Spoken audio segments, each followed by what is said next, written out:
Let's talk about the dark night of the soul. Again, I did one of these a long time ago, maybe 6 or 7 months ago, and I went really into detail about my own story and what happened and how it felt, but I'm not going to do that this time. I want to talk more about like what it is and what's happening, because now that I've been out of it for so long, I've had a lot more clarity on the process. When in the middle of a dark night of the soul, you just feel like everything's going haywire. You're numb, you're not numb, you're dying, you're crying, a lot of stuff happening, and none of it makes sense.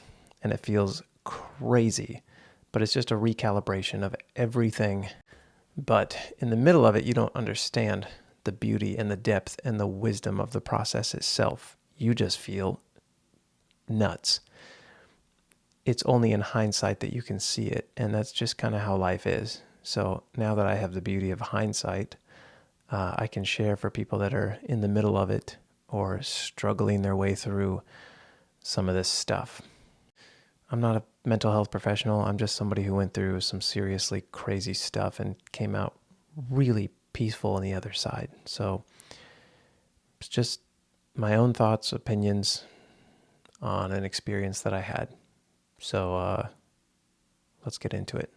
All right, number one, if you are going through a genuine dark night of the soul, which is often triggered by a deep loss of some kind. It could be a breakup, it could be a death of a family member, it could just be anything that leads you into questioning, what is the point? What am I doing? Why am I here? These deeper questions move you into a place that feels like you're getting worse, but it's actually really good. It's hard to see this in the process, but it's good. Trust me. Thinking doesn't help. So the weight and intensity of the emotions in the dark night are pretty impossible to explain in words. But it's something that you can't analyze your way through. You're not going to be able to do anything step by step. It's going to feel more like a tornado than a bike ride down your nice paved sidewalk in your neighborhood. It is a whirlwind of emotion, and what really needs to be done in the process is nothing with your mind. You just have to sit with the feelings, even though it feels so strong. And there are moments that you think, there's no way I'm going to get through this. You are able to get through it, but thinking is just going to make it worse, and trying to resist the feeling just makes it worse. So all your old traumas and your unfelt emotions come to the surface. Yay, it's not fun. Everything that you've stuffed or ignored, this is why these intense questions about meaning and life itself are what lead you into feeling all this stuff, because a lot of times we stuff and suppress emotions or traumas because they do make us question. If we felt them or thought about them, we would question why. Why did this happen? What does this mean? And a lot of times it's too intense, and we have jobs and things that we need to do and maintain a normal, orderly social life. So we don't go there. But the dark night of the soul, all this stuff comes up, and you're just kind of forced to go there. So all of the unfelt trauma and emotions will come to the surface, and it feels insane, but it needs to happen. They need to be felt through, because that is where they dissolve. And you can move into the next phase, which is the void. I don't know if that's good or bad. Previous to a dark night of the soul, you have a set of coping mechanisms, whether you want to acknowledge that or not. We all do. We have things that we do, habits that we form, people that we talk to, ways that we navigate the world that are inherently just coping mechanisms. They're not healthy or beneficial or free or spontaneous. They're subtle and some of them not so subtle, ways that we stuff and suppress emotions and thoughts that are too big and too deep and too scary. When you get plunged into the dark night of the soul, your coping strategies start to fail. And you're unable to bypass all of the things that you've bypassed your whole life. So it becomes terrifying because you just start to see through your own inauthenticity. And you're just forced into the raw, intense feeling of the parts of life that have been ignored. It wouldn't be so bad if we were pretty healthy or balanced growing up, but in my case, I wasn't. So there was a lot of stuff that had to come up, and it was really intense, and it lasted a couple of years and about 2 or 3 months of really, really intense until everything broke. It also comes with a deep sense of meaninglessness and loss of purpose, which is really challenging for people because we like to think that our daily lives and things we do and accomplishments we make are leading us somewhere, or that they mean something. And maybe they do, but all of that gets suspended. Everything feels like it's going nowhere and there's no point. And it can be super intense to let that feeling in. Now, that's probably the last thing that I let in. I resisted that the longest. And I finally just let myself feel the meaninglessness of everything. And, I've spoken to friends about this, and nobody that I know personally has ever let that feeling hit them. Or, people even get uncomfortable when I bring it up. I just say, like, what if there's no point? And I can see people squirm in their chairs. I don't do it very often, but sometimes it's entertaining. And for me, 6, 7 months out, I still live in a place of meaninglessness. At first was a point of intense fear, and emptiness has become a point of beauty and of nothingness, which is different. Living in the void or in nothingness is very different from emptiness. It doesn't feel empty at all. Nothingness feels very different than emptiness. That's hard to explain now that I'm thinking about it.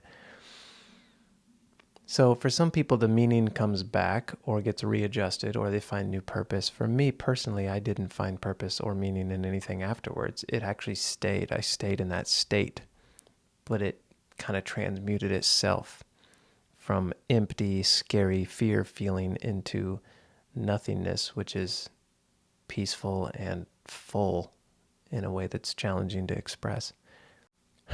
Also, in this process, there's a lot of things happening, but it just feels overwhelming, so you might not even realize what they are. But they're inherently good, and it's a process that needs to happen if you want freedom and to live in a way that's just beyond this world. So another thing that happens in the dark night is the loss of identity. And it's not your true identity that's being torn apart. It's your ego identity.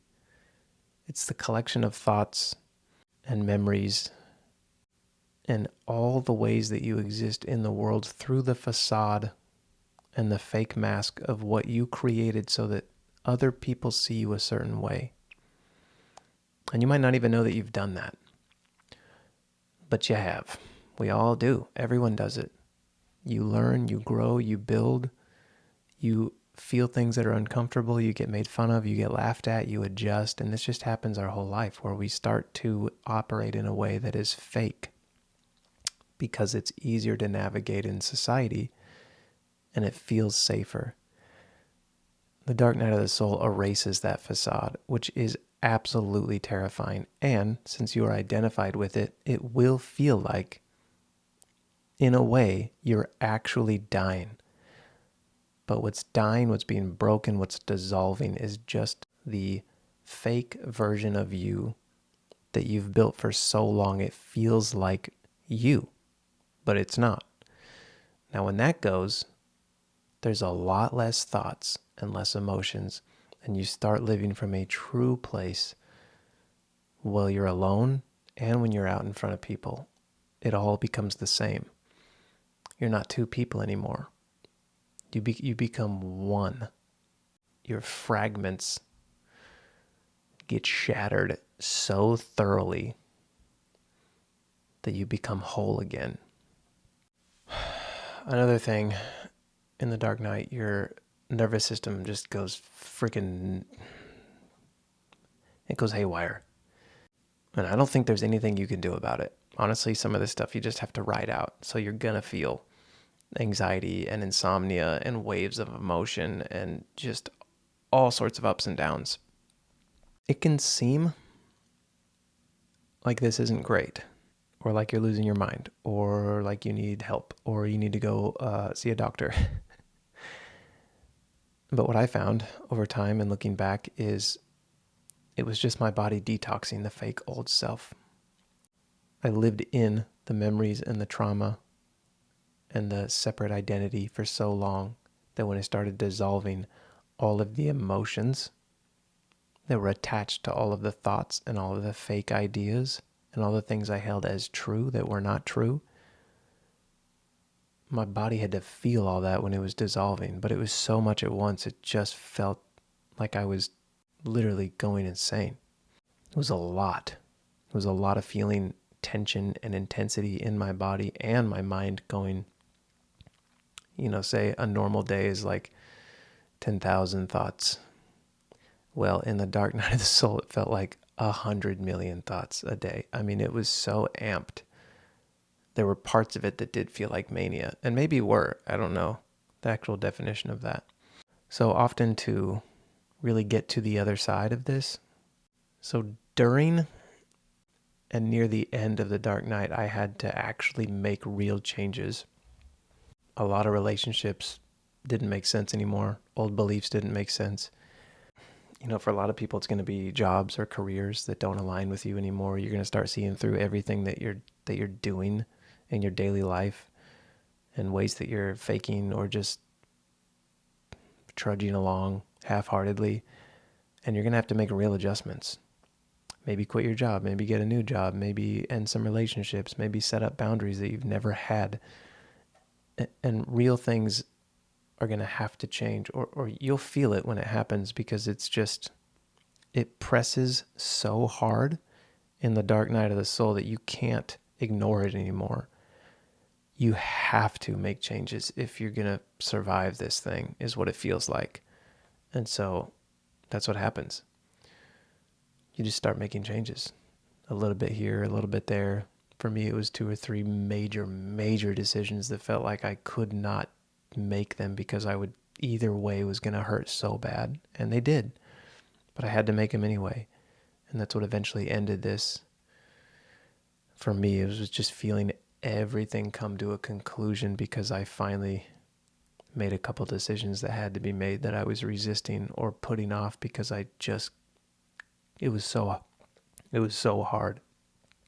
But you just have to. Another thing I want to add in here is none of this means you're broken or that you're getting worse or that you're going crazy. It just, you're being rewired is what happens. And a lot of people don't talk about this because they don't even know what's happening, honestly. Or it's just not shared too much in the spiritual realm because it scares people, or it's people don't want to know the real process. They just want comfort and they don't want to suffer. But to be pushed into freedom, you have to go through more suffering and more discomfort until everything is wiped clean and you can start fresh, or you can just stay empty. So that process is raw and visceral and real and intense, and there's no getting around that if you want true change. There is no linear process. It's chaotic. It comes in waves. Some days are okay. Some days are really intense, and you just have to kind of ride this stuff out. And the individual process is going to be different for each person. So I can only express what happened for me and what I learned, but it's, not true for everyone. I'm just sharing because it might help somebody. So at the end, during my dark night of the soul, I was still trying to meditate every day, although it felt really hard and nearly impossible. But at the end there, when everything broke open and something shifted, every second of every day became meditation. The sense of me or I or the self diminished or disappeared almost entirely for a while. Yeah, thoughts just lost their grip. Thoughts just kept happening, but they were quieter, and they just seemed like background noise. When someone has the TV going, but they're not actually watching, they're just kind of keeping it there because it's comfortable and they're used to the noise. That's kind of what thoughts became. They're just in the background. They're running. I'm not even paying attention to them.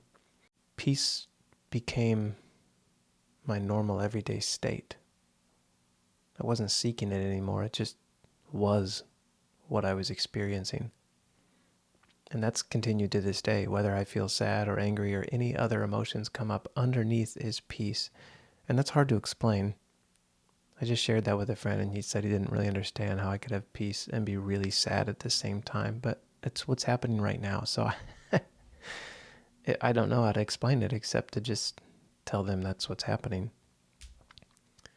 My underlying current of life experience is that everything is okay. And there's just peace all the time, even when I have to go through something challenging or hard or uncomfortable or a hard emotion. Before I would resist, and now I don't. So life and emotions become super close. They feel intimate.